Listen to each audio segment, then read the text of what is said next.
তিনি গীতা সম্পর্কে মহাবাণী দিয়েছেন দুটি। বলেছেন তোমরা গীতা পড়ো না, কণ্ঠস্থ করো, শুধু কণ্ঠস্থ না, হৃদয়স্থ করো, শুধু হৃদয়স্থ না, তুমি গীতা হও। লোকনাথ ব্রহ্মচারী আমাদের প্রতি গীতা পড়ার জন্য খুব গুরুত্ব দিয়েছেন। তা আমরা গীতা থেকে একটু আলোচনা করি। জয় গীতা চ্যানেলে আপনাকে স্বাগত। শলাকয়া চক্ষুরুন্মিলিতং येन তস্मै শ্রী গুরুবে নমঃ। হে কৃষ্ণ করুণা সিন্ধু দীনবন্ধু জগৎপতে গোপেশ গোপিকা কান্ত রাধা কান্ত নমস্তুতে। তপ্ত কাঞ্চন গৌরাঙ্গী রাধে বৃন্দাবনেশ্বরী বৃষভানুসুতে দেবী প্রণমামি হরি প্রিয়ে। নমঃ বদান্যায় কৃষ্ণ প্রেম প্রদায়তে কৃষ্ণায় কৃষ্ণ চৈতন্য নাম্নে গৌরতীশে নমঃ। নারায়ণং নমস্কৃত্য নরং চৈব নরোত্তমং দেবীং সরস্বতীং ব্যাসং ততো জয়মুদীরয়েৎ। নমঃ বিষ্ণুপাদায় কৃষ্ণ প্রেষ্ঠায় ভূতলে শ্রীমতে ভক্তি বেদান্ত স্বামিনীতি নামিনে। নমস্তে সরস্বতী দেবী গৌরবাণী প্রচারিণে নির্বিশেষ শূন্যবাদী পাশ্চাত্য দেশ তারিণে। বাঞ্ছাকল্পতরুভ্যশ্চ কৃপা সিন্ধুভ্যেব চ পতিতানাং পাবনেভ্যো বৈষ্ণবেভ্যো নমো নমঃ। জয় শ্রী কৃষ্ণ চৈতন্য প্রভু নিত্যানন্দ শ্রী অদ্বৈত গদাধর শিবাসাদি গৌর ভক্ত বৃন্দ। হরে কৃষ্ণ কৃষ্ণ কৃষ্ণ হরে হরে হরে রাম রাম রাম হরে হরে। আমরা আলোচনাটাকে দুটি ভাগ করি। এই যে 5-6 দিন আলোচনা হয়েছে, লোকনাথ ব্রহ্মচারীর কতটুকু আলোচনা হয়েছে আমি জানি না। এখন আমি গীতা ভাগবত থেকে আলোচনা করব না, লোকনাথ ব্রহ্মচারী একটা আলোচনা করে নেব। কোনটা আগে? লোকনাথ ব্রহ্মচারীর কথা বলে নেই, কারণ যার উদ্দেশ্য আয়োজন তার সম্পর্কে একটু না বললে তো অসম্পূর্ণতা থাকবে, ঠিক কিনা মা? কারণ লোকনাথ ব্রহ্মচারীর জীবনী বেশি লম্বা না, 160 বৎসরের জীবনী। কত বছর বেঁচে ছিলেন? 160 বছর। তো তার জীবনী নিয়ে কথা বললে পুরো একটা দিন পাঠ হয়। আমি হবিগঞ্জে পুরো একদিন পাঠ করেছি শুধু তার জীবনী নিয়ে। তো এতটা তো বলা যাবে না, সময় যেহেতু কম, আমরা দেরিতে শুরু করেছি। আমরা একটু আলোচনা করি, অন্তত আধা ঘন্টা বা 40 মিনিট। আপনারা সকলেই জানেন, লিখেছেন পুস্টারে সুন্দর ত্রিকালদর্শী। খুব খুশি হয়েছে পুস্টারটিতে লিখেছেন। একটি ভুল আমাদের থাকে অনেকের, অনেক ভক্তরা উৎসাহী হয়ে বলেন লোকনাথ ব্রহ্মচারীকে অনেকে ভগবান বলেন। এটা মাথায় ঢুকাবেন না। লোকনাথ ব্রহ্মচারী কিন্তু ভগবান না, তবে অসম্ভব সাধক, মহাসাধক, মহাপুরুষ, ত্রিকালজ্ঞ মহাপুরুষ। আমরা হৃদয় থেকে শ্রদ্ধা করি, কিন্তু ভগবান না। ভগবান হচ্ছে একলা ঈশ্বর কৃষ্ণ, আর সব বৃত্ত যারে জয়িছে না চায় তারে সে তৈছে করে নিত্য। একমাত্র ভগবান অনাদিরাদি গোবিন্দ শ্রীকৃষ্ণ। ঠিক আছে বাবারা? এইটা মাথায় নিয়ে আমরা বসি, তাহলে বুঝতে সুবিধা হবে। লোকনাথ ব্রহ্মচারী খুব বেশি দিনের আগের কথা না, আজকে থেকে 134 বছর পূর্বে তিনি দেহ রেখেছেন। তার থেকে আর 160 যুগ করলে হয়তো 200, 160 আর 134, 294, মানে প্রায় 300 বছর আগের কথা। আমরা একটু মন দিয়ে শুনি তার জীবনের একটু জায়গা। লোকনাথ ব্রহ্মচারীর অনেক মহাবাণী আপনারা উচ্চারণ করেন, যেমন রণে বনে জলে জঙ্গলে যখনই বিপদে পড়িবে আমাকে স্মরণ করে উদ্ধার করব। তার 186টি বাণী আছে, মহাবাণী লোকনাথ পঞ্জিকাতে। কিন্তু সবচেয়ে গুরুত্বপূর্ণ যে বাণীটি, সেটি আমরা আলোচনা করতে শুনি না। লোকনাথ ব্রহ্মচারী বলেছেন, তোরা আমার চরণ ধরিস না, আমার আচরণ ধর। কি বলেছেন? তোরা আমার চরণ ধরিস না, আচরণ ধর। প্রভু লোকনাথ ব্রহ্মচারী কিছু কথা বলবো না, গীতায় চলে যাবো সরাসরি। আপনার অপেক্ষা করছিলাম। লোকনাথ ব্রহ্মচারী কথা বলবো না, গীতায় চলে যাবে। এখন ভক্তরা বলছেন না, যারা এইজন তার সম্পর্কে কিছু বলতে হবে। এখন লোকনাথ ব্রহ্মচারীর জীবনী 160 বৎসর, আপনাদের চরণধলির কৃপায় পুরো 160 বছর জীবনী আমার মুখস্থ। পুরো একটা পাঠ লাগবে শুধু তার জীবনী করতে, কিন্তু 2 দিন এটা গীতা না ভাগবত কখন আলোচনা করবো, যে একটু আলোচনা করে জীবনী থেকে। জানি না বিগত 6 দিন কি আলোচনা হয়েছে। ছোট্ট সংক্ষেপে যদি বলি, লোকনাথ ব্রহ্মচারী ত্রিকালজ্ঞ মহাপুরুষ, বেশি দূর না, আমাদের ভারতের পশ্চিমবঙ্গ চিনিমা, কলকাতা, পশ্চিমবঙ্গের একটা জেলার নাম ছিল 24 পরগনা জেলা। কি নাম বলেছে? 24 পরগনা জেলা। এই জেলাতে একটি গ্রাম ছিল, গ্রামটির নাম হচ্ছে 84 চাকলা। কি নাম? 84 চাকলা। তো 84 চাকলা গ্রামে, এই গ্রামটি পড়েছে যে মহকুমাতে, বাংলাদেশে এক সময় সাব ডিভিশন কইতো, মুরব্বীরা কইতে পারবা, এখন না ডিস্ট্রিক্ট করে। ওইখানে একটা মহকুমার নাম ছিল বারাসাত মহকুমা। সেই বারাসাত মহকুমার 84 চাকলা গ্রামে, খুব নিবৃত্তি গ্রাম, এরকম না, একদম শান্ত। এখানে সকলেই এই দুলাল প্রভুর মতো আপনাদের মতো ভক্তরা আছেন, রাত দিন ভগবানের গুণ কীর্তন করে রাধা। তো সেইখানে আমি আজকে হবিগঞ্জ থেকে আসতে আসতে চিন্তা করেছি, প্রভু কিন্তু বলেন নাই কি উদ্দেশ্যে পাঠ, বলছেন এত তারিখে আসবেন, ঠিক না প্রভু? মানে কি প্রোগ্রাম আমি কিন্তু জানি না, অসুবিধা নাই, ভগবান যা বলার। তবে আমি গীতা ভাগবত থেকে কথা বলবো, এটা নিয়ে মানসিকভাবে প্রস্তুতি নিয়ে এসে দেখি স্বয়ং লোকনাথ বাবা কৃপা করেছেন আপনাদেরকে। তো যাই হোক, তো সেই গ্রামের নাম কি বলেছি মা? মনে আছে? 84 চাকলা। মনে রাখতে হবে তো। লোকনাথ বাবাকে আপনি শ্রদ্ধা করেন, ভক্তি করেন, উৎসব করছেন, মনে রাখতে হবে না? সেই 84 চাকলা গ্রামে একজন ভক্ত ছিলেন, এরকম খুব নিরিবিলি। উনি আবার গুপ্ত সাধক। গুপ্ত সাধক বুঝেন তো? ভগবানের মন্দিরে যতটা না খুল করতাল নিয়ে কীর্তন করেন, নিরিবিলি বসে হরে কৃষ্ণ জপ করেন। এই সাধকের নাম ছিল রামনারায়ণ ঘোষাল। কি বলেছি? রামনারায়ণ। তার যখন বিয়ের বয়স হলো, ভালো লাগবে শুনতে শুনতে, দেখবেন পুরা লোকনাথ আপনার মুখস্থ হয়ে যাবে। একটু সময় ধৈর্য ধরেন, খুব ভালো লাগবে। তো রামনারায়ণ ঘোষাল বয়স হলো, তার বাবা দিতে হবে। তো তিনি কি করলেন, পাশের গ্রাম থেকে এরকম ভক্তিমতী একটি মেয়ের সাথে তার বিয়ে দিলেন। ওই মেয়ের নাম হচ্ছে কমলা দেবী। কি নাম বলেছি? কমলা দেবী। আমি আপনাদেরকে আপন মনে করি, মাধবপুরের লোকজন আমার নিজের মানুষ। এই যে মুরব্বীরা আছেন সবাই, মানে গল্প করতে করতে দেখবেন পুরা লোকনাথ আপনার সামনে এসে যাবে। তো রামনারায়ণ ঘোষাল বিয়ের রাত্রিতে তার স্ত্রী কমলা দেবীকে বললেন যে শাস্ত্রে বলেছে যে কোন পরিবারে যদি কেউ একজন ভক্ত হয়, সন্ন্যাসী হয়, গৃহত্যাগী হয়, তাহলে তার 21 কুল উদ্ধার হয়ে যায়। তার স্ত্রীর কাছে তুমি ছেড়ে দেবে। স্ত্রীর নাম কি বলেছে? কমলা দেবী। গুড, আপনাদের তো খুব মেধাবী, সবাই মনে রাখতে পারছেন, ধন্যবাদ। তো রামনারায়ণ ঘোষাল তার স্ত্রীকে বললেন যে ছেলেটি হলে দিয়ে দেবে।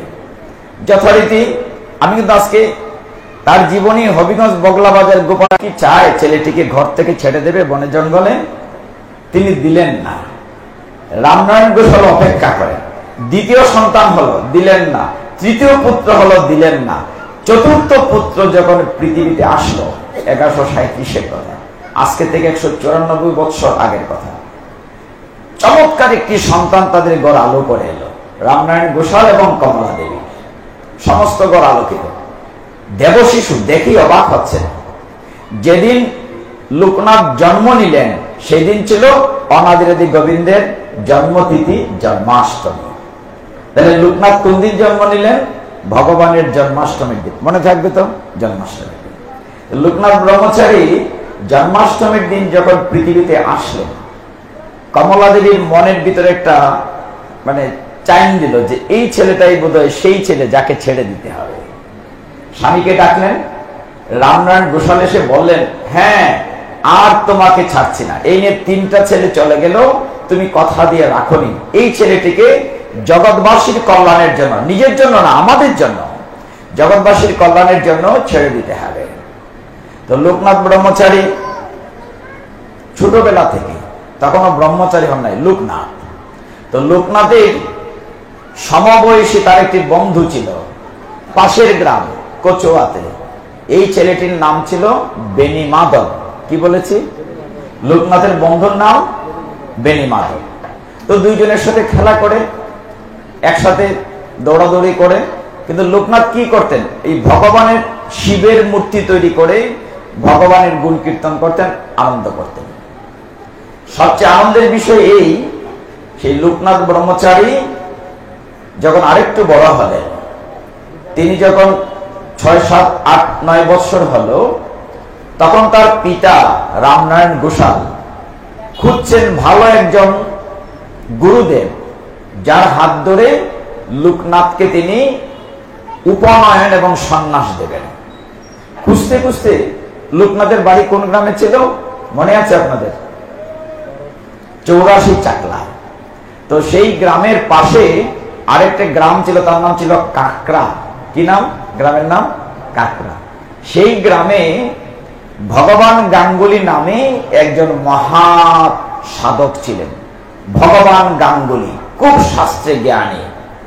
তার কাছে যখন লোকনাথের বয়স প্রায় 10 হলো, তার পিতা রামনারায়ণ ঘোষাল গেলেন, গিয়ে বললেন যে আমার ছেলেটিকে আপনি জগতের জন্য উপনয়ন করে ছেড়ে দিতে হবে।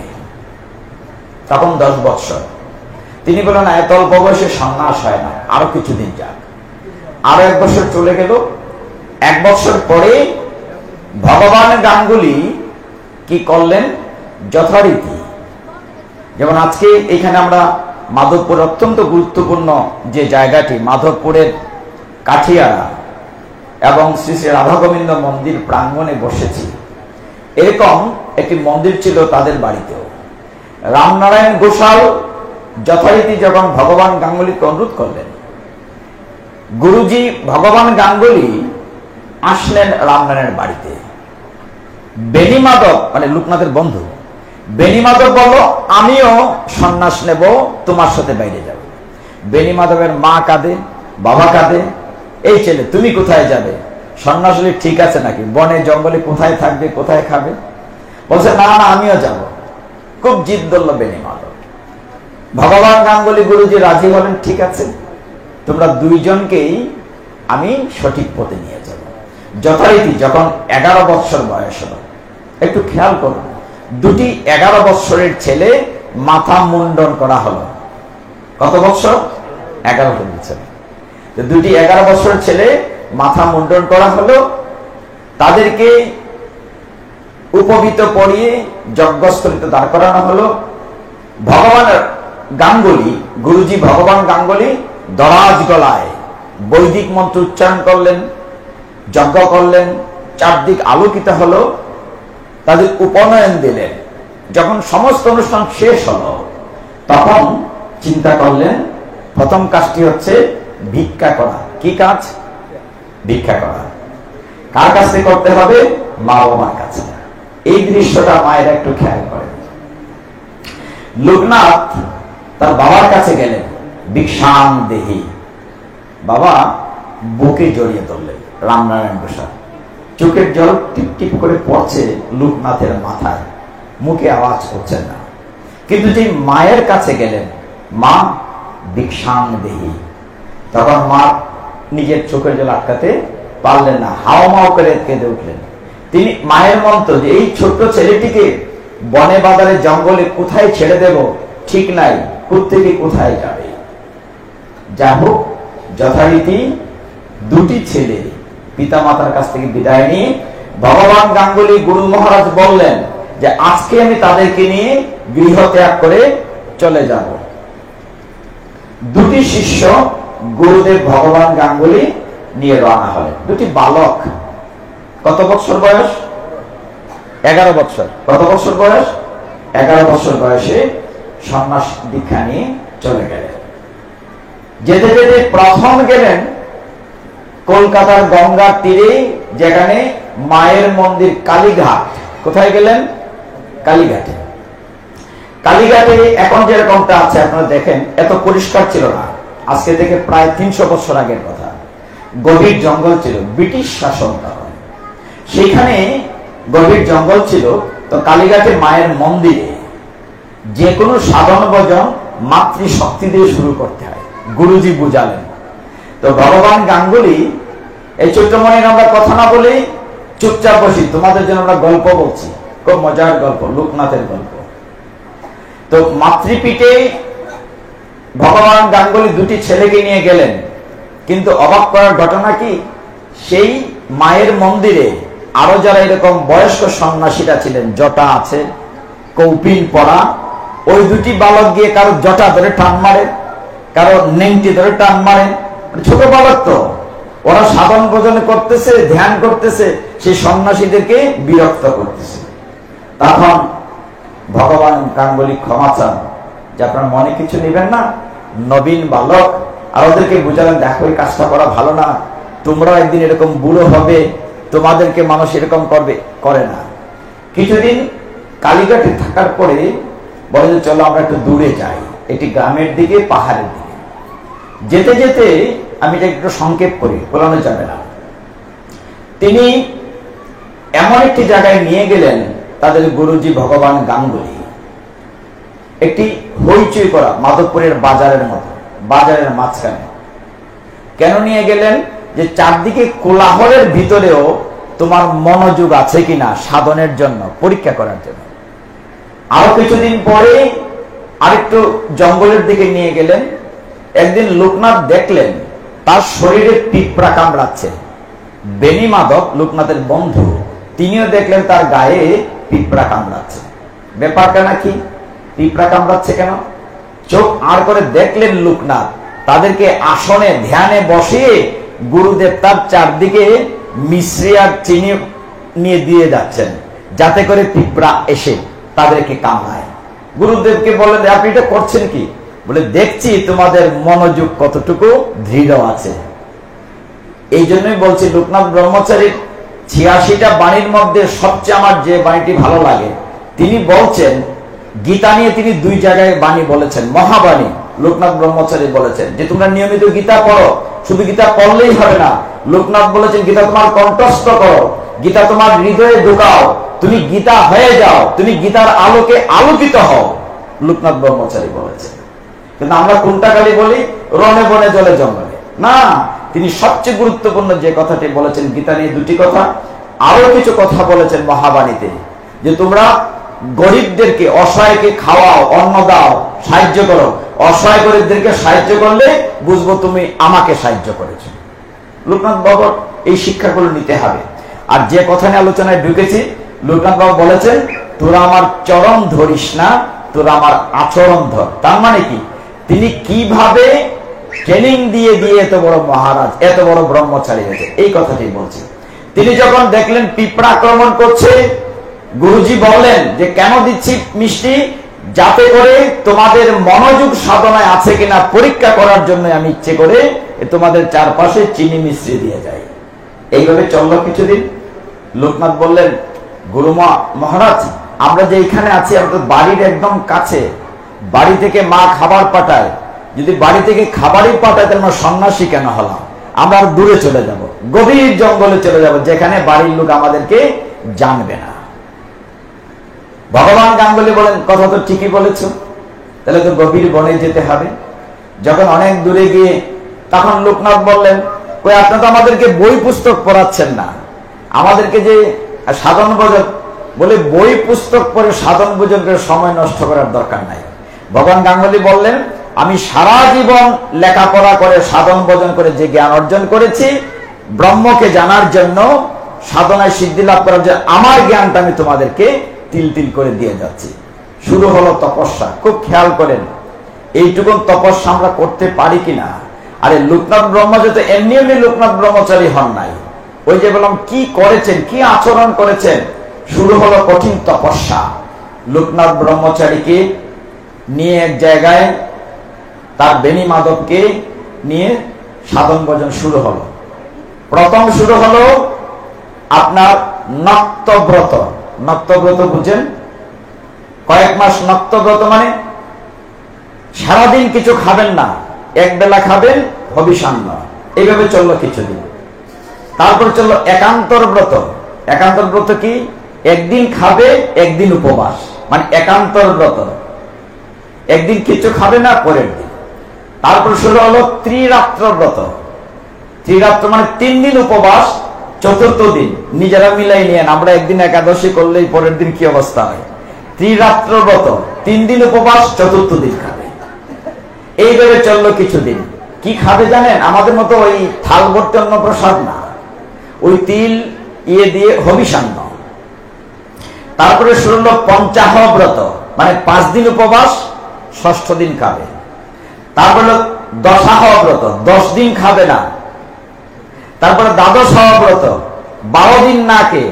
পঞ্চদশাহ ব্রত, 15 দিন উপবাস থেকে 16 নম্বর দিনে কিছু হবিষান্ন।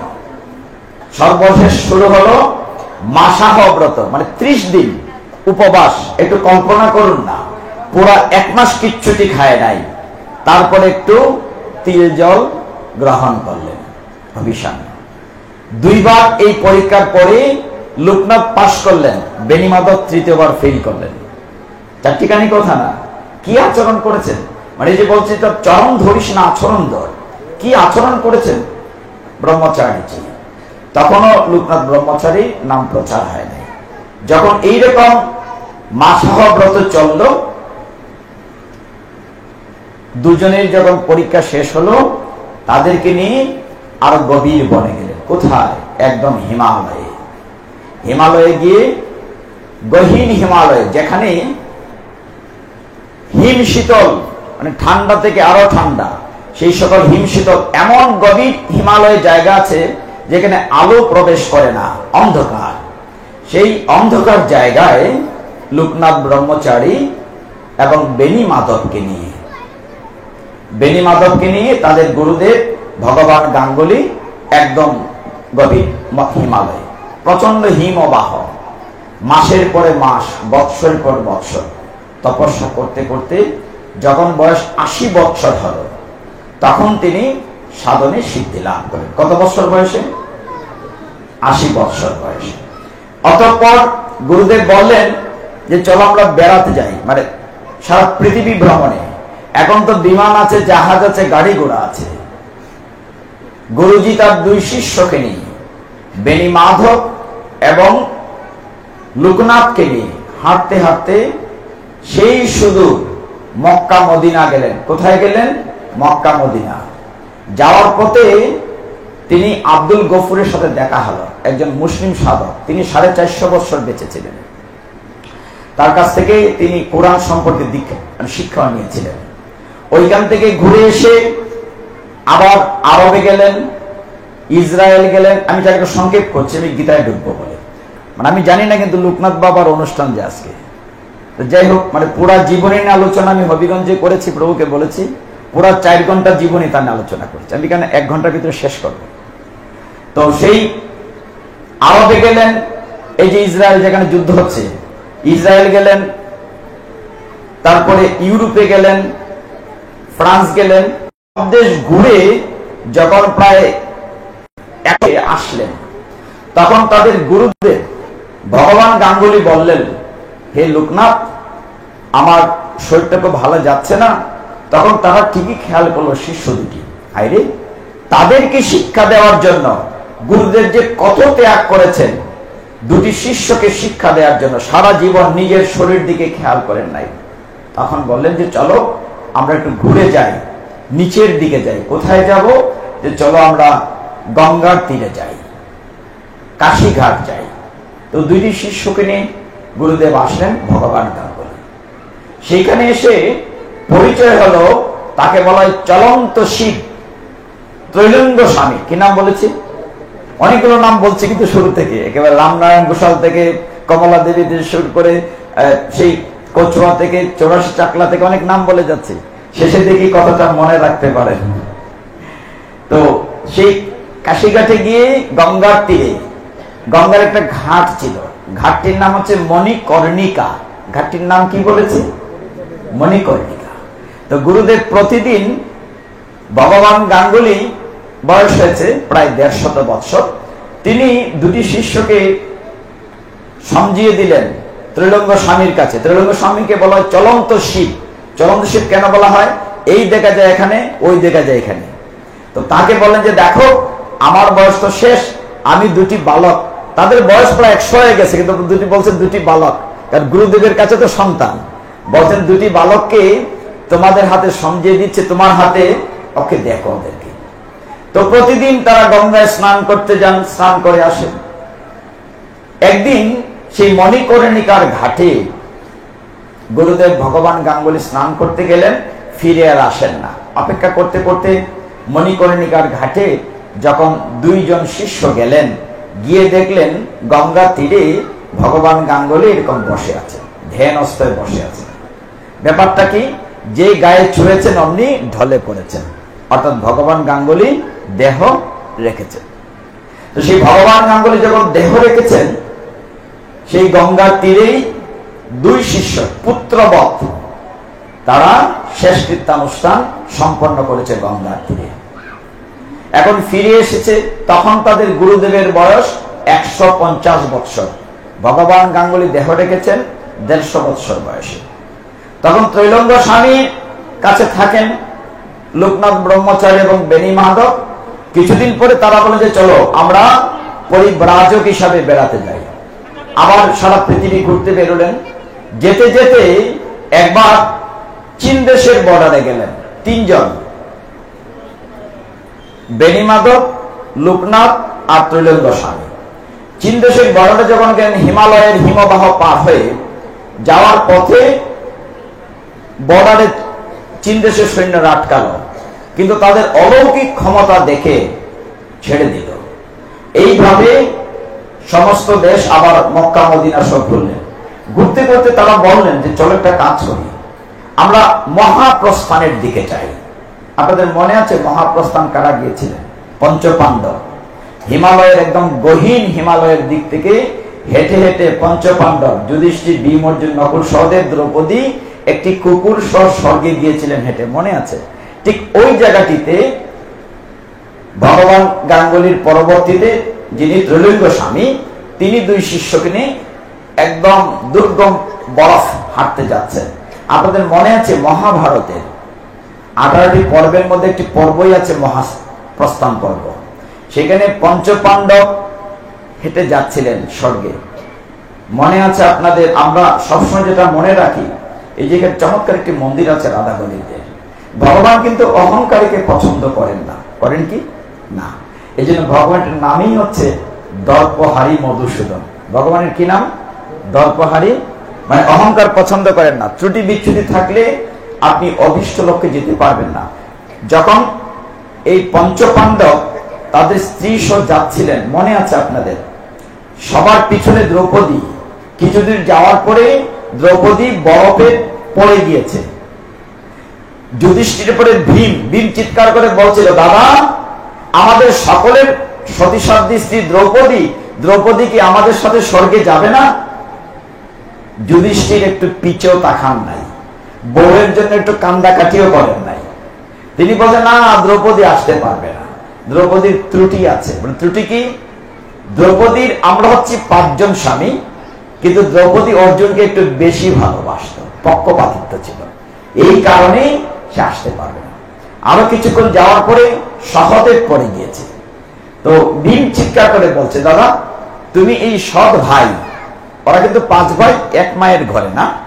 যুধিষ্ঠির, ভীম, অর্জুন হচ্ছে কুন্তির সন্তান, আর নকুল, সহদেব হচ্ছে মাদ্রীর সন্তান, 2 মায়ের ঘরের সৎ ভাই।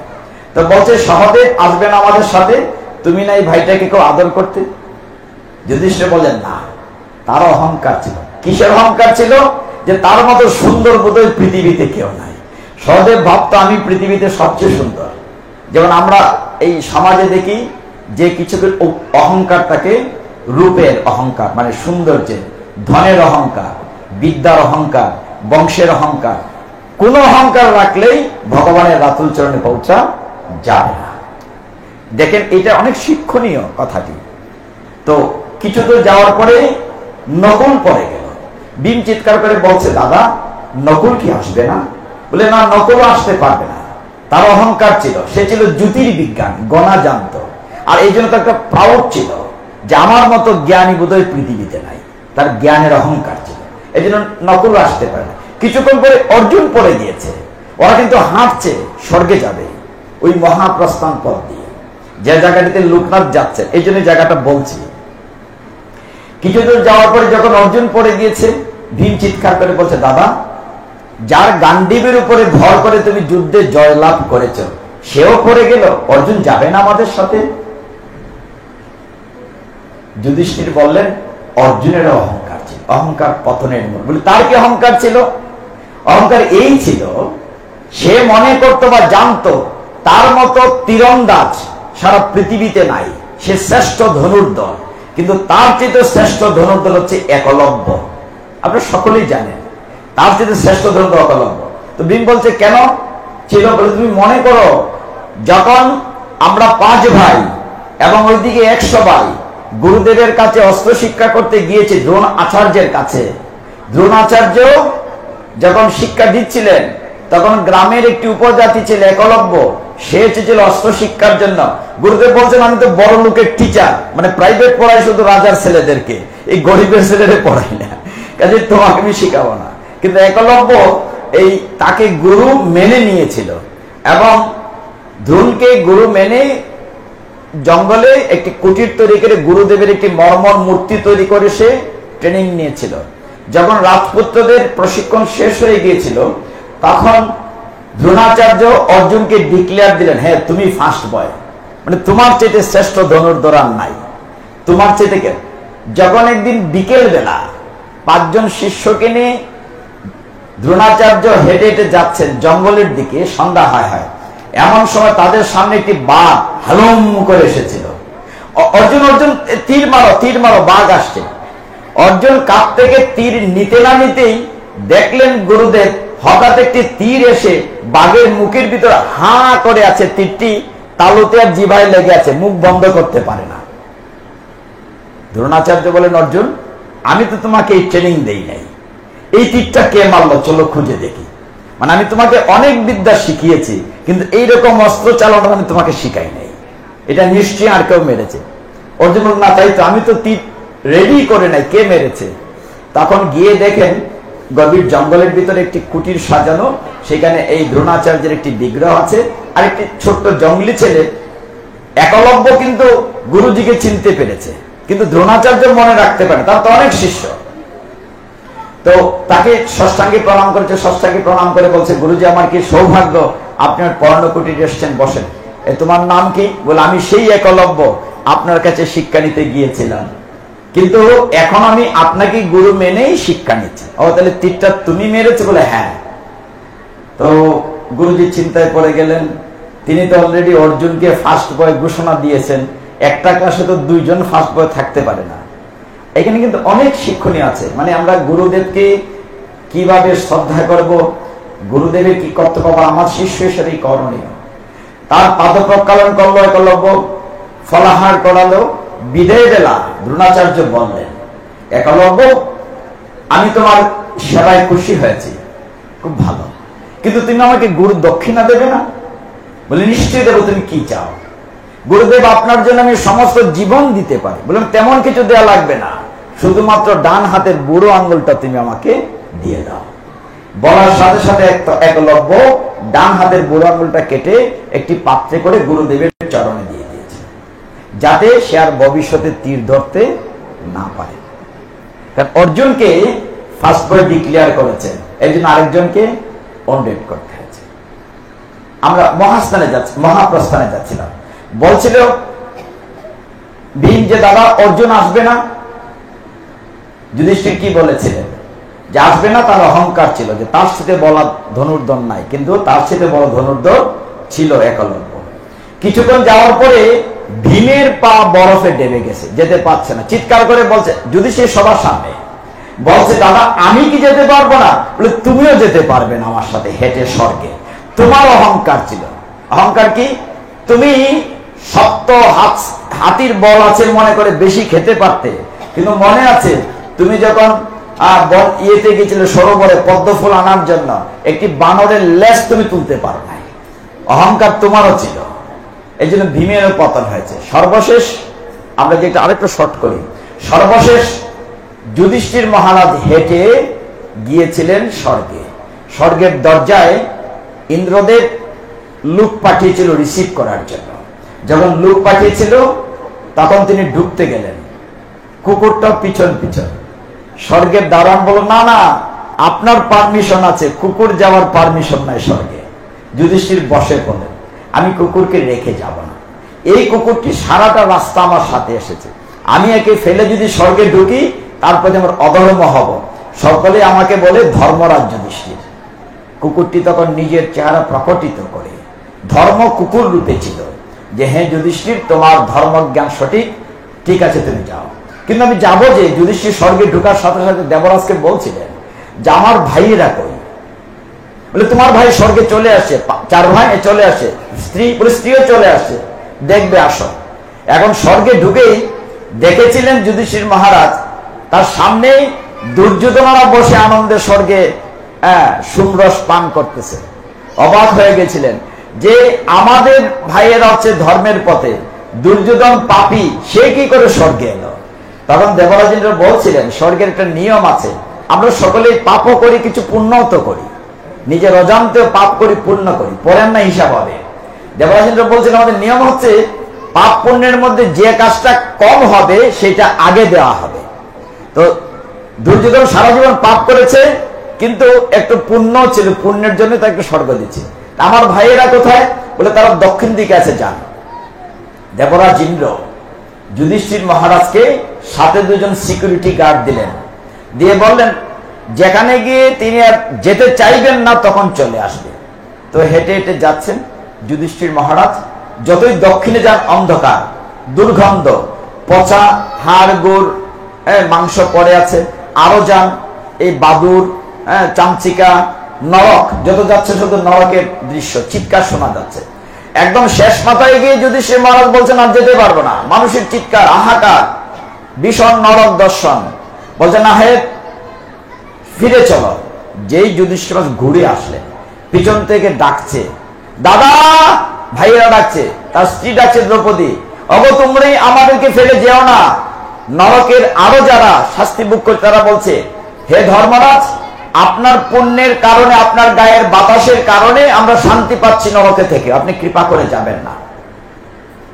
যুধিষ্ঠির মহারাজ বসে পড়লেন, দেবরাজ ইন্দ্র গেলেন, হঠাৎ দেখেন এখানে আর কোনো নরক নাই, সব স্বর্গ। যে তাইলে এটা কি দেখলাম? এই নরক বলে এটা নকল নরক দেখানো হয়েছে। কেন? যে আপনিও জীবনে একটি মিথ্যে কথা বলেছিলেন। এখানে শিক্ষণীয় কি, যে আমরা চোখ মুজে কাকের মতো যদি রেখে দেই যে কেউ দেখলো না, না, ওই যে আমরা বলি 2 কান্দে 2 মোহরে লিখতে আছে ডায়েরি। চিত্রগুপ্ত আপনার আমার কর্ম ভিডিও রেকর্ড করছে, পালাবার পথ নাই, জম আছে পিছে, কাজে যা করবেন হিসাব করে করতে হবে। যুধিষ্ঠির মহারাজকে বললেন যে আপনি জীবনে একটা মিথ্যে বলেছেন, আপনি জানেন আমি যেতে চাই না, অশ্বত্থামা হত ইতি গজ, একটি মিথ্যে কথা বলেছিলেন। এই কারণে যুধিষ্ঠির মহারাজের রথ নেমে গিয়েছিল, আগে শূন্যের উপর যেত, নেমে গিয়েছিল। তো যাই হোক, নরক দর্শন হলো, পরে হলো। আমরা লোকনাথে ছিলাম, লোকনাথ ব্রহ্মচারী বেনি মাধব সেই মহাপ্রস্থানের পথ দিয়ে তারা যেতে যেতে এমন একটি জায়গায় গেলেন যেখানে আলো নাই, একদম বরফ অন্ধকার হয়ে গিয়েছে, এত হিমবাহ, খালি গায়ে 2টি শিশু। এক পর্যায়ে ত্রৈলঙ্গ স্বামী বলেন চলো ফিরে চলো, আর যাব না। তারা ফিরে আস্তে আস্তে পাহাড় থেকে নামছেন। কিছু দূর আসার পরে বেনি মাধব বলল যে আমি লোকনাথ তোমার সাথে আর যাব না। তার পূর্বেই কিন্তু ত্রৈলঙ্গ স্বামী বিদায় নিয়েছিলেন যে তোমাদের সাথে পরে দেখা হবে, আমি এখন আর তোমাদের সাথে যাব না। ত্রৈলঙ্গ স্বামী চলে গিয়েছিলেন। তো লোকনাথ বেনি মাধব যখন নিচের দিকে নামবেন হিমবাহ হিমালয় থেকে, বেনি মাধব চলে গিয়েছিল কামাখ্যা, আসাম, কামাখ্যা মায়ের ওইখানে চলে গিয়েছিল। লোকনাথ একা নামছেন, লোকনাথ তখন একা, চট্টগ্রাম দিয়ে নামতে নামতে কুমিল্লা দাউদকান্দিতে নামলেন। নামার পরে আমি জায়গাটা খুব সংক্ষেপ করছি, গীতায় ঢুকবো। তো সেখানে এসে লোকনাথ ব্রহ্মচারী কি করেছিলেন, দাউদকান্দি এসে একটি গাছের নিচে বসেছিলেন, জটাজুটোধারী, ক্ষীণ বস্ত্র। এই অবস্থায় তার সামনে দিয়ে খুব উদ্বিগ্ন একজন লোক যাচ্ছে। একটা কুকুর গিয়ে এটাতে খাচ্ছে। তো ওই বাড়ির মালিক চেলাকাঠ লাকড়ি দিয়ে খুব বাইক দিয়ে পিটে দিল। কিছুক্ষণ পরে ওই লোক আশ্রমে এসে লোকনাথকে বলছে, বাবা আপনি তো গেলেন না, সারাদিন অপেক্ষা করলাম, নিমন্ত্রণ করলাম, গেলেন না। বলে কেন রে, আমি তো গিয়েছিলাম। গিয়েছিলে তুমি? কি করে গিয়েছিলে? বলে একটা কুকুর যায় নাই। বলে তিনি পিঠের আস্তন করে দেখালেন, দেখ চেলাকাঠ মেরেছিস, পিঠে দাগ আছে কিনা। সর্বনাশ, বাবা কত বড় অপরাধ করেছিল। এই ব্যাপারে অলৌকিক ঘটনা আছে। আরেকবার এক ভদ্রলোক তার ছেলেকে নিয়ে আসলেন, যজ্ঞারোগ হয়েছে। লোকনাথ আমার ছেলেটিকে বাঁচান। লোকনাথ বলে, তোর ছেলের তো আয়ু শেষ হয়ে গিয়েছে। বলে না, বাঁচাতেই হবে, আমাদের একমাত্র সন্তান। তখন লোকনাথ কি করলেন, ওই ছেলের যজ্ঞারোগ নিজের দেহে গ্রহণ করলেন। শেষের দিকে বাবা অসুস্থ হয়ে গেছেন। একটা রামকৃষ্ণ পরমহংসদেবের জীবনের সাথে মিল আছে। রামকৃষ্ণ পরমহংসদেব যেমন বলতেন যে দে শালা তোর বকলমা দিয়ে। এটা আরেক কাহিনী, নাট্যকার গিরিশচন্দ্র ঘোষের কাহিনী। সেটা আমি সেই দিকে যাব না, নটি বিনোদিনী। রামকৃষ্ণ পরমহংসদেবের অনুষ্ঠান হইলে সেটা বলতাম, আমরা তো লোকনাথের অনুষ্ঠানে আছি। তো তার গায়ে অসুস্থ হলো। বারোদিতে আপনাদের মতো ভক্তরা প্রতিদিন যায় লোকনাথের কাছে, আর চিন্তা করে বাবার শরীরটা খারাপ যাচ্ছে, না জানে কি হয়। দেখতে দেখতে ওনার বয়স হলো 160 বৎসর। তিনি যেদিন যাত্রা করবেন 19 জ্যৈষ্ঠ, তার আগের দিন সমস্ত ভক্তকে জমা করে বললেন, হেরে আমি তো 19 জ্যৈষ্ঠ চলে যাব। চলে যাবে মানে বাবা আমাদেরকে এতিম করে চলে যাবেন? না, আমি তো চলে যাব। সবাই কান্নাকাটি করছে যে বাবা আমাদেরকে ছেড়ে চলে যাবেন। বলে হ্যাঁ চলে যাব, তবে কথা আছে, যদি ফটফটা দিন হয়, সূর্য থাকে, আলো থাকে, তাহলে আমি সূর্যের আলোর পথ বেয়ে ওই ভগবত ধামে চলে যাব। আর যদি বৃষ্টি হয় তাহলে আমি যাব না, বৃষ্টি হলে যাব না। ভক্তরা মনে মনে চিন্তা করলো। হঠাৎ দেখে ওই দিন 18 জ্যৈষ্ঠ রাত্রিবেলা প্রচন্ড ঝড় বৃষ্টি। এত ঝড় বৃষ্টি, ভক্তদের মনে আশা হলো, যাক বাবা বলেছেন বৃষ্টি হলে যাবে না, মানে সূর্যের আলো থাকলে যাবে। পরদিন 19 জ্যৈষ্ঠ সকাল হলো, দেখা যায় সকালবেলা আবার দিন পরিষ্কার, সূর্যের আলো। হায়রে বাবা বোধহয় থাকবেন না। সকলেই লোকনাথ বাবার আশ্রমে গেলেন। আশ্রমে গিয়ে বাবাকে প্রণাম করলেন। তিনি ভেতরের সাধন থেকে বারান্দায় আসলেন, এসে বলেন, এই তোরা, এই প্রসাদ হয়েছে? হ্যাঁ বাবা হয়েছে। এই সবাই খেয়ে নাও, সবাই খেয়ে নাও। তার মানে কি, কিছুক্ষণ পরে দেহ রাখলে কেউ খেতে পারবে না। বাবা কি বলেন, তোমরা খেয়ে নাও, প্রসাদ খেয়ে নাও। সবার যখন খাওয়া দাওয়া হয়েছে, তিনি তখন ভিতরে ঢুকে তার সাধন ঘরটা দেখেছেন, ঢুকতে হাতের বামে বারোদিতে যারা গিয়েছেন, তো ওইখানে ওই চেলাকাঠ যেটাতে পিঠে হেলান দিয়ে বসতেন, চিমটাটা সামনে ছিল, সেখানে লোকনাথ ব্রহ্মচারী সাধন চোখ মুজে বসে আছে। সকাল 10টা 11টা এরকম বেজে যাচ্ছে। এমন সময় অপেক্ষা করতে করতে এক ভক্ত গিয়ে লোকনাথের দেহে স্পর্শ করেছে, অমনি তিনি ঢলে পড়েছেন। তখন ছিল 11:45। আজকে থেকে 134 বছর আগের কথা। লোকনাথ ব্রহ্মচারী জ্যৈষ্ঠ মাসের 19 তারিখ দেহ রেখেছেন। সমস্ত ভক্তরা মিলে আমাদের লৌকিক নিয়মে শেষ কীর্তনানুষ্ঠান চন্দন কাঠ দিয়ে দাহ করেছে এবং 11 দিনে শ্রাদ্ধ করেছে। কত দিনে? এইগুলো আমি কেন টাচ করছি, আমরা যে জিনিসটা বুঝি না, আমার মাঝে মধ্যে খটকা লাগে। আমি আপনাদের সন্তান, আমার ভুল হইলে ক্ষমা করবেন। আমাদের সকলের পিতা যদি এক হয়, তাহলে আমরা পরবর্তীতে এইসব নিয়ম কেন করলাম, ভাগাভাগি কেন করলাম? কোলাঙ্গার বল্লাল সেনের সময় থেকে সে পদবি নিয়েছে, অবস্থাটা হলো এই কথাটা কিছুটা জানা দরকার সকলে। আচ্ছা, এই দাপর যুগেও তো পদবি ছিল না। যুধিষ্ঠির চৌধুরী, ভীম সাহা, নকুল চক্রবর্তী, এরকম কি পদবি ছিল? যুধিষ্ঠির ভীম অর্জুন নকুল সদে কোন পদবি ছিল? কিছুদিন আগেও ছিল না। আচ্ছা, ভগবান ক্ষীরসাগরে শুয়ে আছেন, তার নাভিমূল থেকে পদ্ম ফুল বেরিয়েছে, পদ্মতে জন্ম নিয়েছে ব্রহ্মা। ব্রহ্মা অনেক মানুষ পুত্র তৈরি করেছে বংশবৃদ্ধির জন্য। প্রথম যে চতুষ্কুমার ছিল, প্রথম সন্তান, ওই যে সনত, সনাতন, সনন্দন, এরা কিন্তু ছোট ছিল, 5 বছরে, যারা জয় বিজয়কে অভিশাপ দিয়েছিল স্বর্গে, আপনারা জানেন সেই কাহিনী। তারপরে আরো তৈরি করেছেন, সর্বশেষ তৈরি করেছেন তিনি ব্রহ্মা এক এক করে আমাদের মানুষদের মধ্যে প্রথম মানুষ মনু, আর তৈরি করেছেন শতরূপা। প্রথম মানুষ মনু এবং প্রথম মা শতরূপা। এই পুরুষ নারী থেকেই এক এক করে বিভিন্ন বংশ তৈরি হয়েছে কিনা? উত্তানপাদ, তারপরে এই যে ধ্রুব মহারাজ, আরো বংশ এসছে। এখন সকলের আদি পিতা তো মনু, ঠিক কিনা? সকল আমরা যে বর্ণেরই হোক, ব্রাহ্মণ হই, ক্ষত্রিয় হই, বৈশ্য হই, সকলের আদি পিতা মনু কিনা? মনু থেকেই তো আমরা বিভিন্ন শাখা প্রশাখা এসছি। এখন আদি পিতা যদি এক হয়, তাহলে কেউ 11 দিনে, কেউ 13 দিনে, কেউ 15 দিনে, কেন 1 মাস? এটা আদৌ দরকার ছিল কি? আমি আপনাদের সন্তান হিসেবে বিষয়টা বলতে চাচ্ছি। এই যে বিভাজন করে আমাদের ক্ষয়িষ্ণু হিন্দুটাকে তথাকথিত ব্রাহ্ম সমাজ যেভাবে রোলিং করে পদ পদবি তৈরি করে করা হয়েছে, এটার আদৌ দরকার ছিল কি? লোকনাথ ব্রহ্মচারীর কতদিনের শ্রাদ্ধ হয়েছে? 11 দিনে। এই জন্য কথাটা বললাম। সকলের পিতা যদি এক হয়, নিয়ম তো একই হওয়া উচিত। তার মানে আদিতে নিয়ম একই ছিল। আমাদের কিছু সমাজপতিরা, ব্রাহ্মণ সমাজ কোনো না কোনো ভাবে এই ডিভিশনটা তৈরি করেছে, এবং এটি হচ্ছে আমাদের হিন্দু ক্ষয়িষ্ণু হওয়ার মূল কারণ। যা হোক, লোকনাথ ব্রহ্মচারীর আমরা মোটামুটি প্রায় 1 ঘন্টা কথা বলেছি। যেখানে লোকনাথ ব্রহ্ম জীবনী নামে 2-2.5 ঘন্টা কথা বলি, আমি 1 ঘন্টা কথা বলেছি। বলছি 1 ঘন্টা তার জীবনী শেষ করব। আশা করি আপনারা লোকনাথ ব্রহ্মচারী সম্পর্কে জানতে পেরেছেন। তার পিতার নাম কি বলেছিলাম, মনে আছে? রামনারায়ণ ঘোষাল। আর মায়ের নাম ছিল কমলা দেবী। তাদের গ্রামের বাড়ি কোথায় ছিল? 84 চাকলা, পশ্চিমবঙ্গের 24 পরগনা জেলার বারাসাত মহকুমা। তার গুরুদেবের বাড়ি ছিল কাঁকড়া, বন্ধু বেনিমাদেবের মানে ছিল কচুয়া।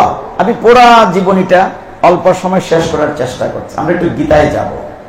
যে দেখুন, লোকনাথ ব্রহ্মচারী, আপনাদের পঞ্জিকা যে আছে, লোকনাথ পঞ্জিকা, এটাতে তার জীবনী যেমন আছে, তার 86টা বাণীও আছে।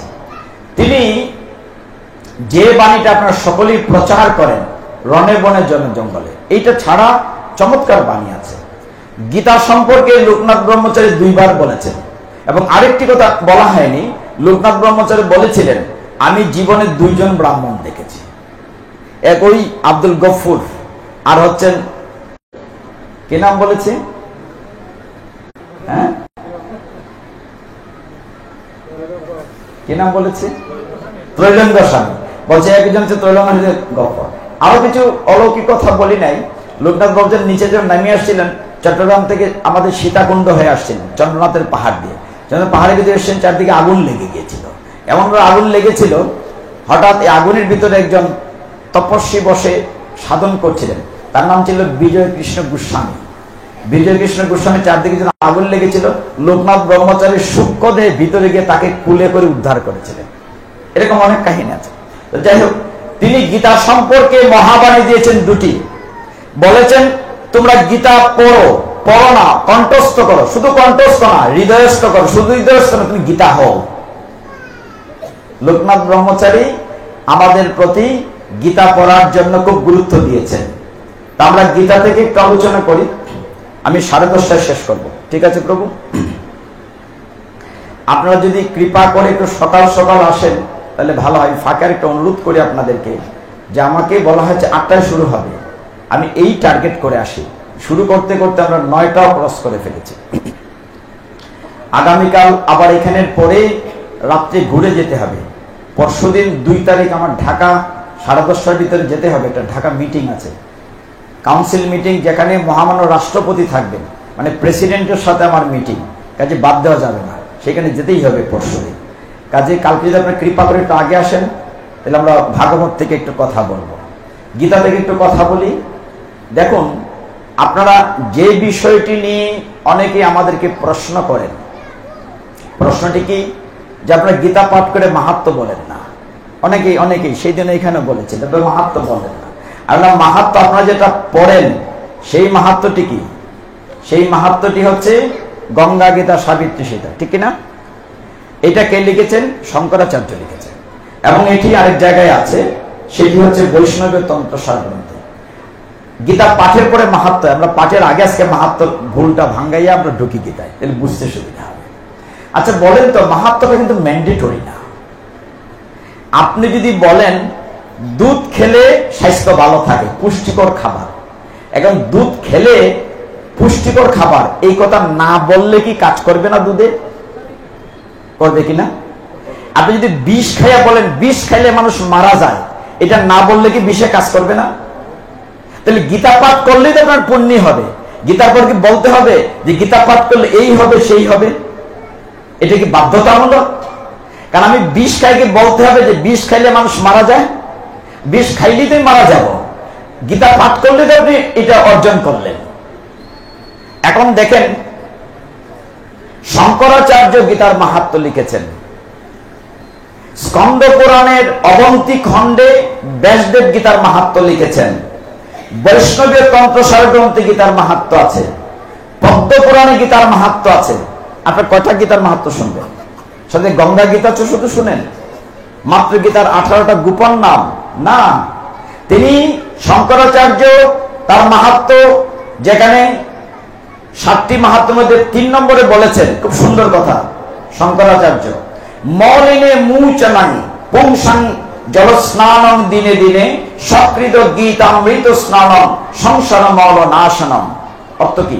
শঙ্করাচার্য বলছেন, তুমি শুদ্ধ হওয়ার জন্য গঙ্গায় স্নান করো। তুমি যদি গীতা শ্রবণ করো প্রতিদিন, তুমি এমনি গঙ্গা স্নান হয়ে যাবে। হরি বল। তাহলে গীতার মাহাত্ম্য কি আর কেউ লিখে নাই? শঙ্করাচার্য লিখেছেন।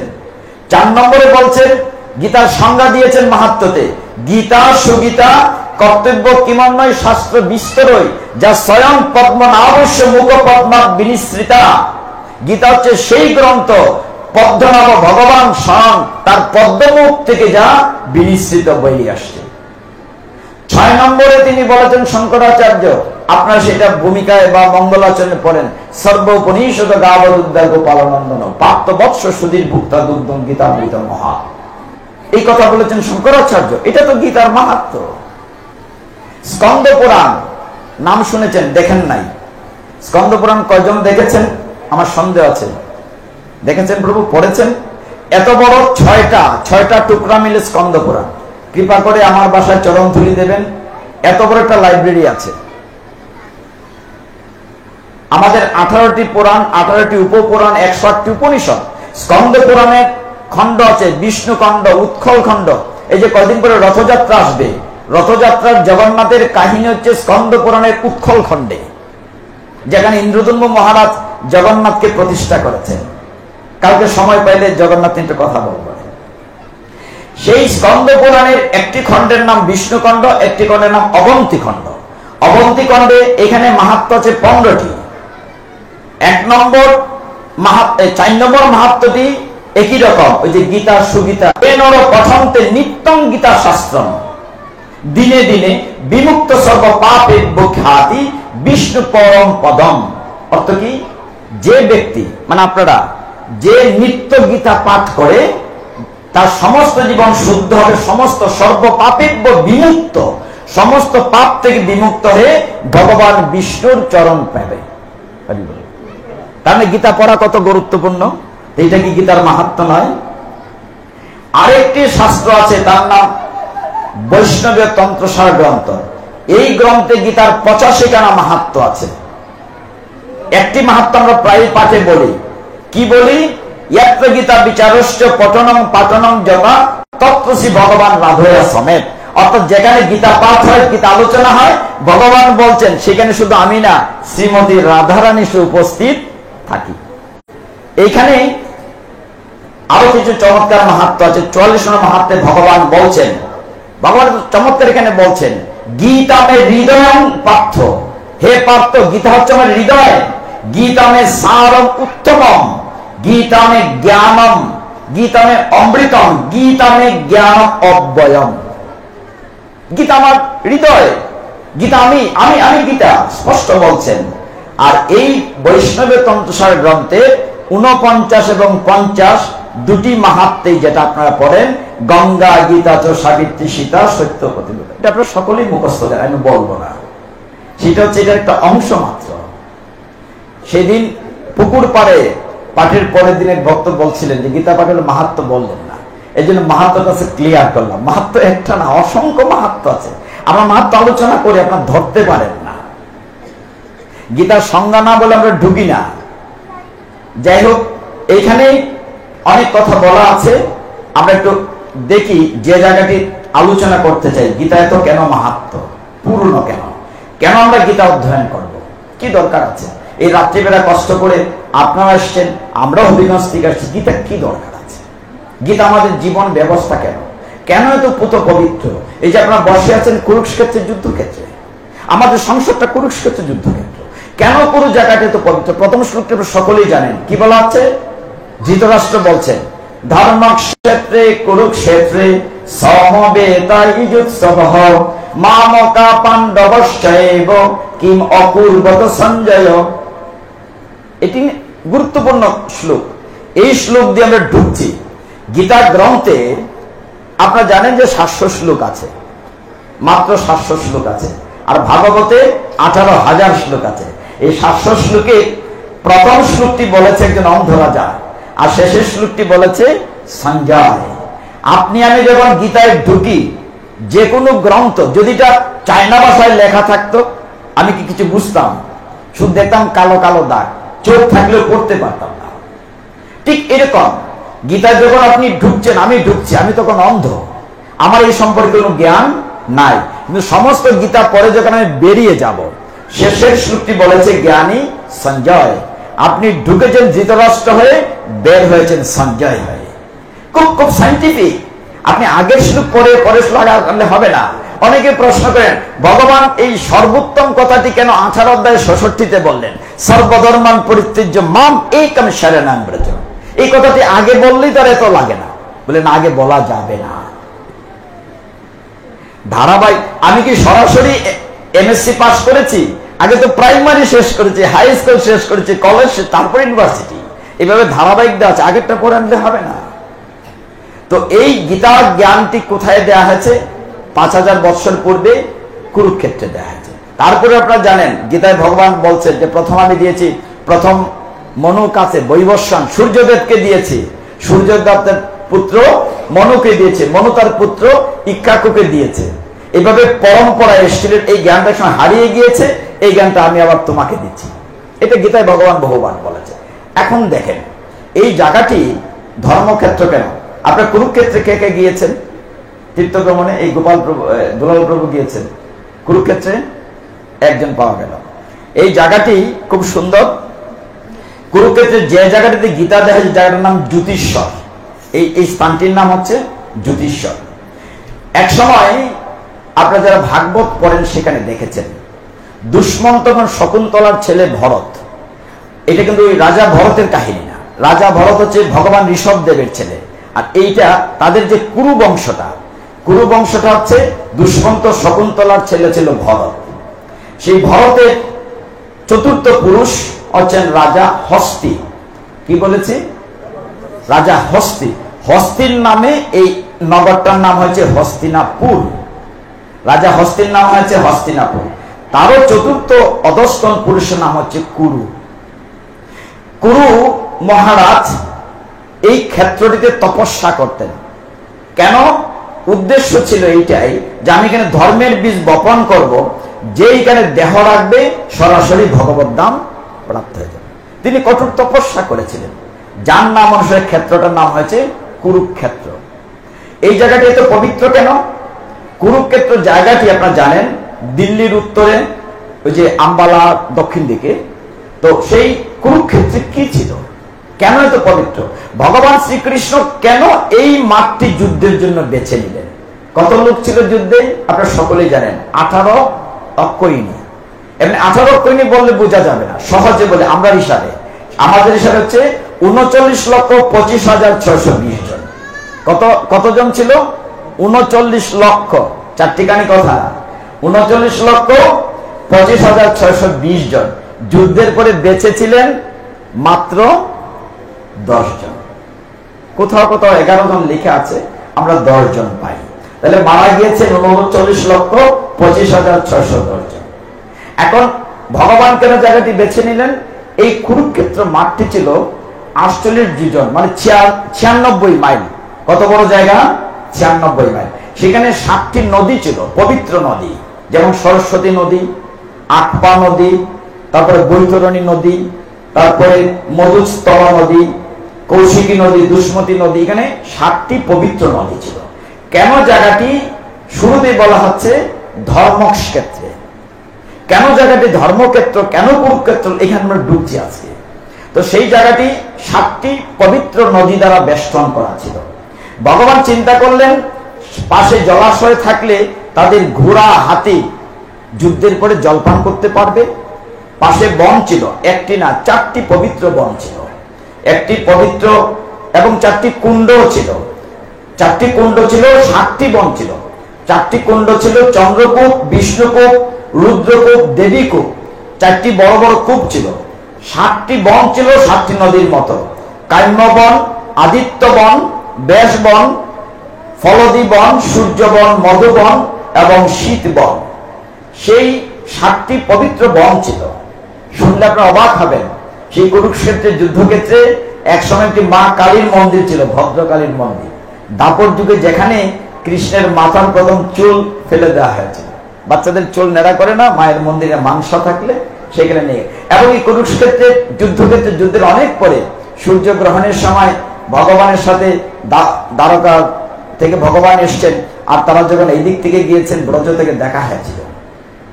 আবার সেই কুরুক্ষেত্রের কুণ্ডের ভিতরে ত্রেতা যুগে শ্রীরামচন্দ্র তার পিতা দশরথের পিণ্ড দান করেছে। যে কতগুলো পুণ্যময় বিষয় এই কুরুক্ষেত্রকে ঘিরে। এই জন্য এই জায়গাটিকে বলা হচ্ছে ধর্মক্ষেত্র। কোথায় যুদ্ধ হয়েছে? ধর্মক্ষেত্র।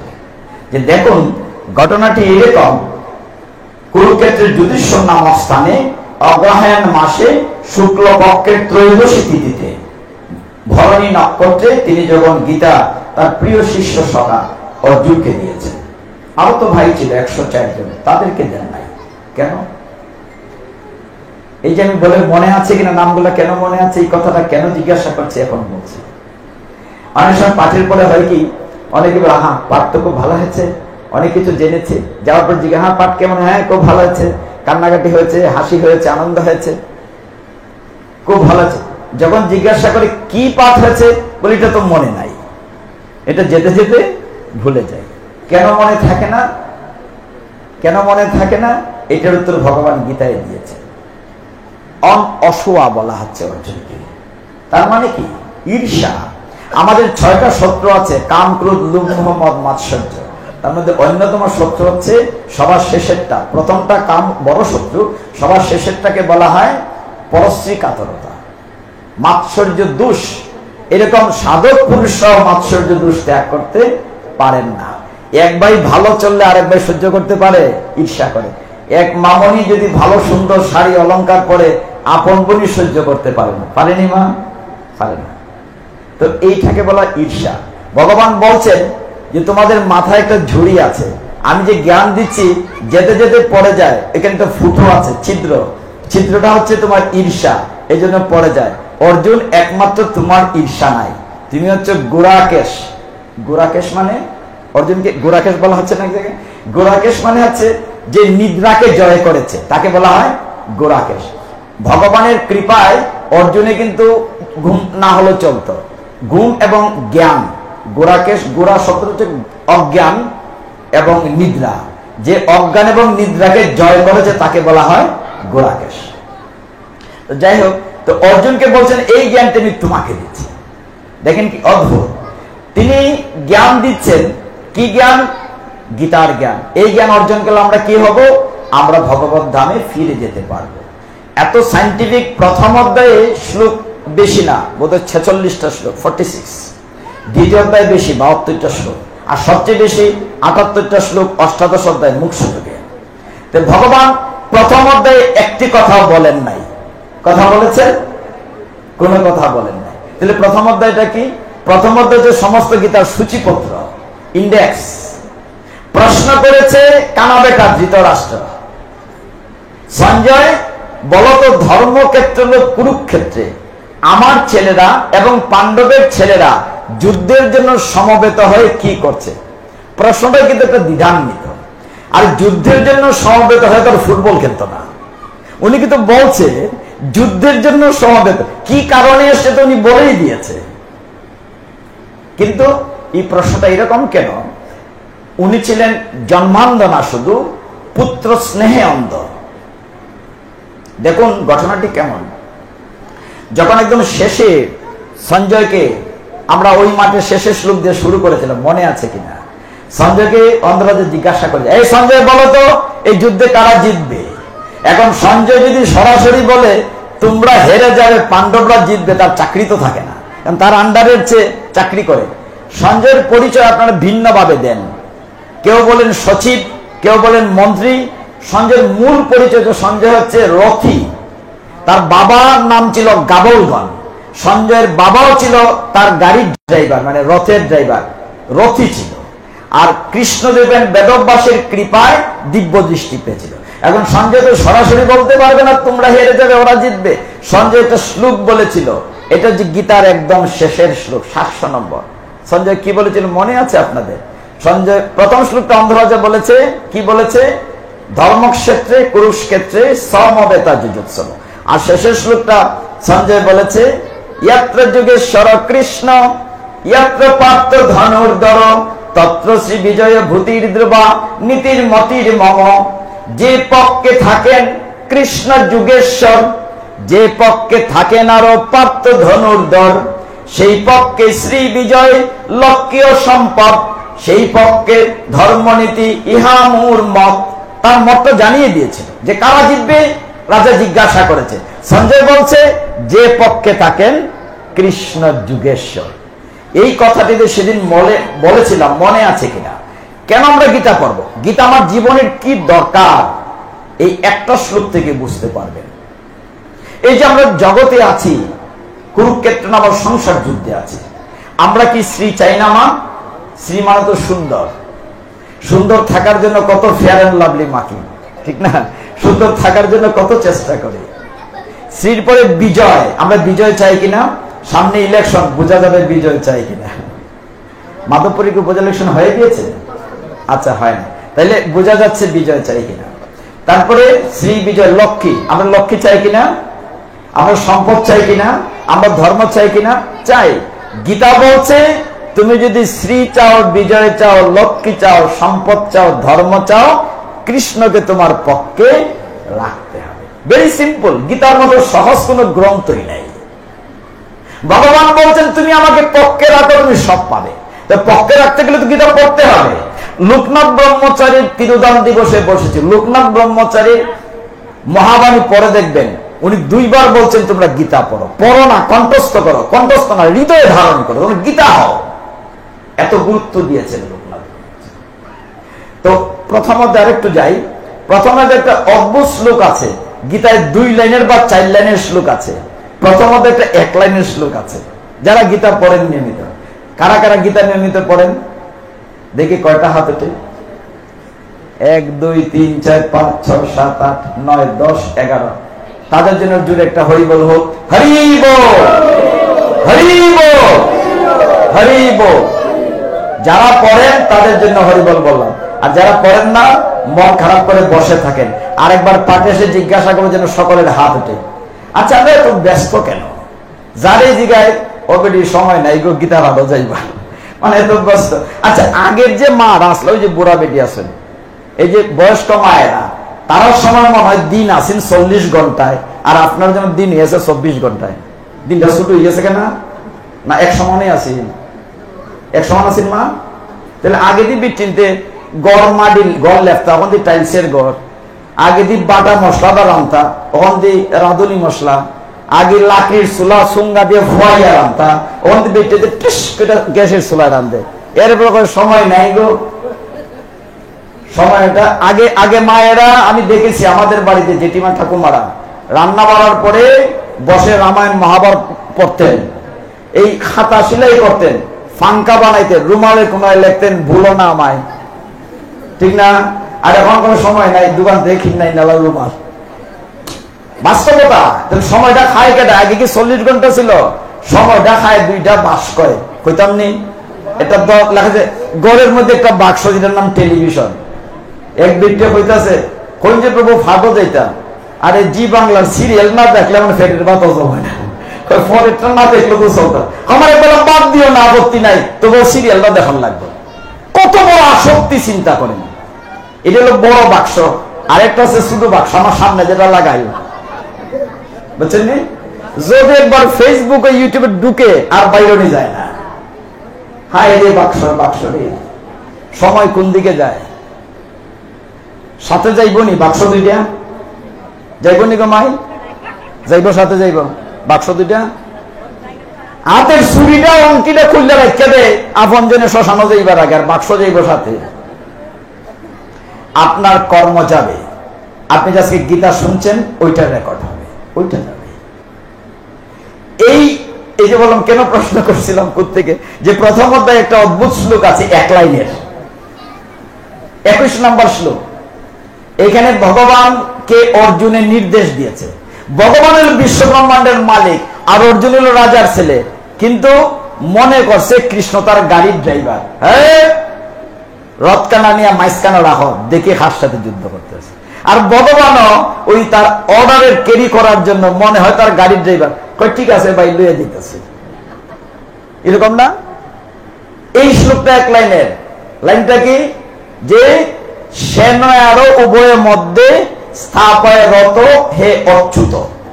ভগবানকে অচ্যুত সম্বোধন করে বলছে যে রথকানা সেনা, 2 সেনার মধ্যে রথকানা স্থাপন কর। 1 লাইনের শ্লোক, 21 নম্বর শ্লোক। মানে গীতা এত অমৃত, আপনি আমার দিন রাত কইল তো শেষ হইত না। আপনার মাঝে একটা খাস করবা, যদি প্রভু রাজি থাকে, আপনার রাজি থাকে, কোন একটা একাদশীর রাইতে ফাঁক দিবা। আমরা বাড়িতে এখানে করি, এটাকে হরিবাসর, হরিবাসর একাদশী দিন রাত জাগরণ করাটা কথা না? একাদশী দিন একটা ফাটের ব্যবস্থা করবো, যদি ভবিষ্যতে সম্ভব হয়। সারা রাত আমরা ভগবানের কথা কই, আপনার রাজি আসেননি? হরি বল বলেন, হরি বল। আপনি যত গতি প্রশ্ন করবা, আমি সাধ্য মতো চেষ্টা করবো উত্তর দিতে। যুদ্ধ শুরু হইব, অর্জুন কিতা কইছে? রথকানা মাঝখানা স্থাপন করো, ভগবানের মধ্যেখানে। সর্বনাশ, 10:30 বেজে গেছে। আমি কইছিলাম মালানি একটা কথা কইতাম, আচ্ছা গীতা প্রথম অধ্যায় দিয়ে শেষ করবো, আজকের গীতা কইতাম না। লোকনাথের খাই দিয়েছি 1 ঘন্টা। আচ্ছা, এখন এবার মৃত্যু দিবস আইছি, তার কথা গুণ গান না খাইলে হইব নি? তার কথা গুণ গান না হইলে হইতো না। অকল 2 ঠিক রাখা লাগলো। তো ভগবানকে বলছে রথকানা নিয়ে মাঝখানে রাখো। ভগবান তো যুগেশ্বর, কৌশলের মহারাজা। এমন যেমন এই মাঠটা নিয়ে বলছে, আরেকদিন এইখানে খালি জায়গা আছে, এইখানে খালি জায়গা আছে, একজন ভক্ত তো এখানেও বসতে পারে, এখানেও বসতে পারে। ভগবান এমন একটা জায়গা নিয়ে রথটা রাখছিল যাতে করে অর্জুন বিষাদগ্রস্ত হয়। অর্জুন চোখ খুলেই দেখে তার দাদা মশাই বিশ্বদেব, যে বৃদ্ধ মানুষটি কুলে পিঠে করে মানুষ করেছে। চোখ খুলে দেখে তার টিচার অস্ত্রগুরু দ্রোণাচার্য, চোখ খুলে দেখে তার কুলগুরু কৃপাচার্য, দেখে তার শ্বশুর, দেখে সম্বন্ধী। সর্বনাশ, এদেরকে মারণ লাগবো। তার শরীর জ্বালা করছে, হাত পাও কাঁপছে, রথের উপর বসে পড়েছে, জিহ্বা শুকিয়ে গেছে, কাঁধ থেকে গান্ডিপ পড়ে গেছে। হে জনার্দন, ফিরে চলো, আমি যুদ্ধ করব না। এইভাবে শুরু হয়েছে। আর গীতার মতো শুরু কোনো গ্রন্থই নেই। এখন এবার যুদ্ধ করতো না, আর কৃষ্ণ তুমি যুদ্ধ করো, তোমার হচ্ছে যুদ্ধ করাটাই কর্তব্য। 2 পক্ষই গেছে না। এখন কেমনে তার যুদ্ধ মানে কি? কর্ম। সনাতন শাস্ত্র শিক্ষা দেয়, আপনি কর্মবন্ধন থেকে মুক্তি হতে চাইলে কর্ম করতে হবে, আত্মা গুটাই বইয়ে থাকলে হবে না। এই জন্যই এটার নাম কুরুক্ষেত্র। কুরু কুরু কুরু মানে করো করো করো, to do to do to do, করতে হবে।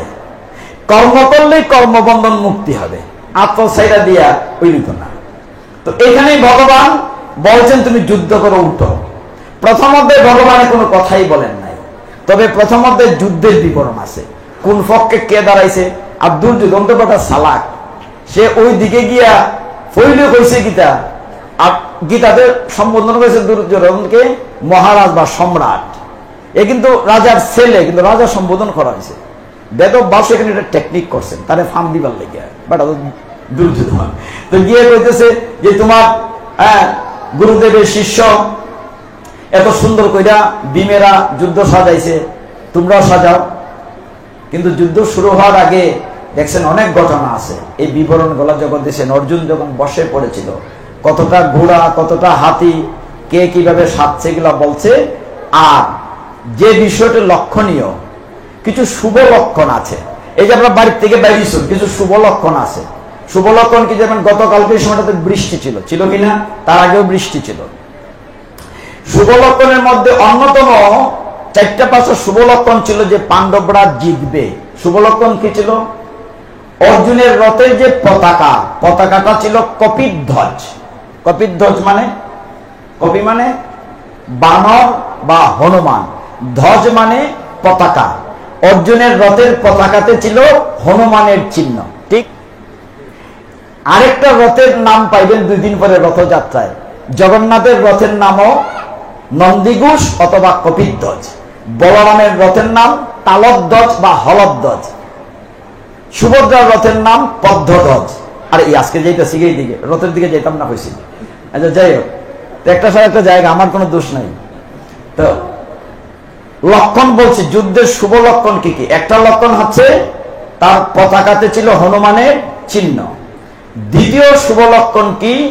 যে ক্ষেত্রটা ধর্মক্ষেত্র, এখানে ধর্মের জয়, অধর্মের ক্ষয়। তৃতীয় লক্ষণ কি?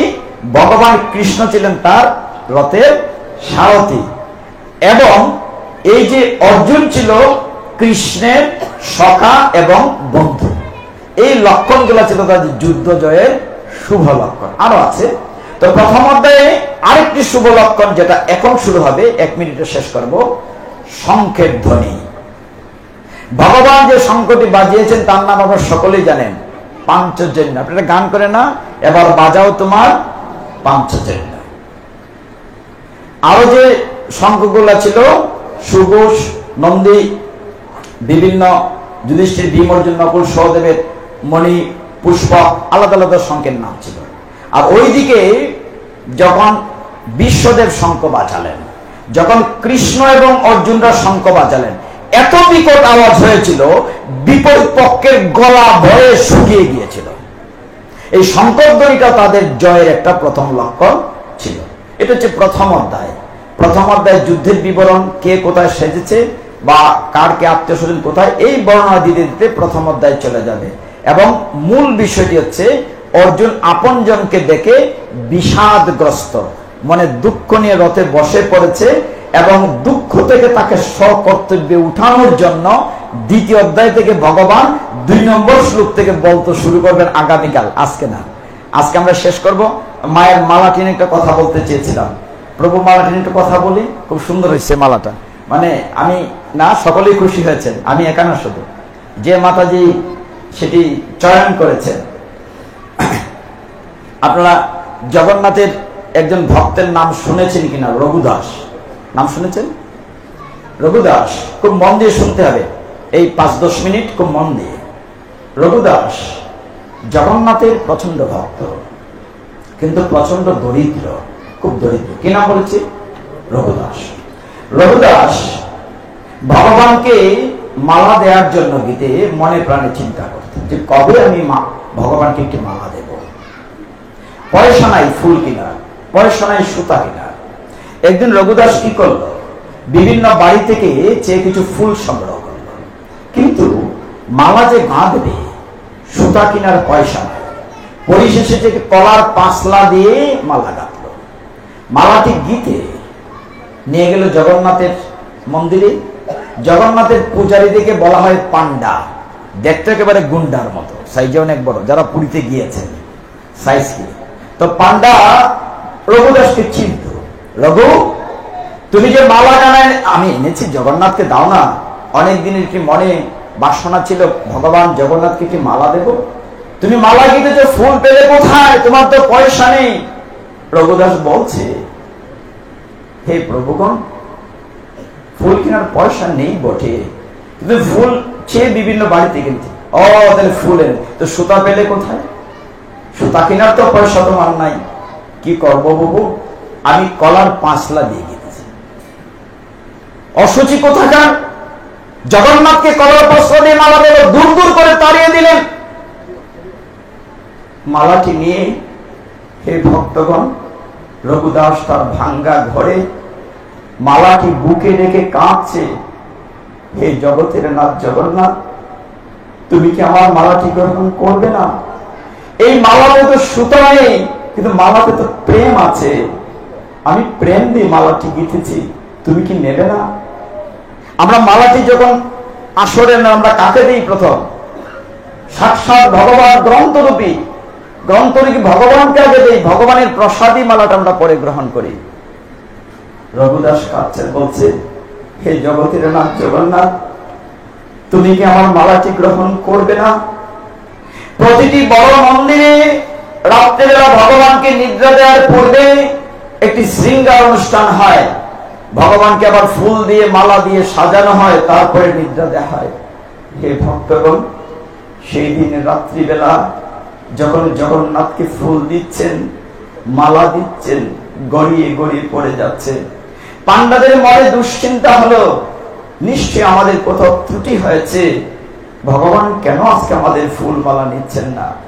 পাষাণে মাথা টুকছে, আমরা বাঁচবো না, জগন্নাথ বলো আমাদের কি অপরাধ হয়েছে?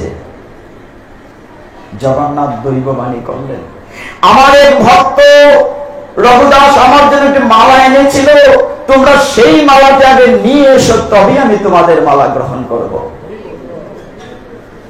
পূজারীরা, পান্ডারা রাত্রির বেলা চিৎকার করতে করতে বেরিয়েছে, রঘু রঘু তুমি কোথায়?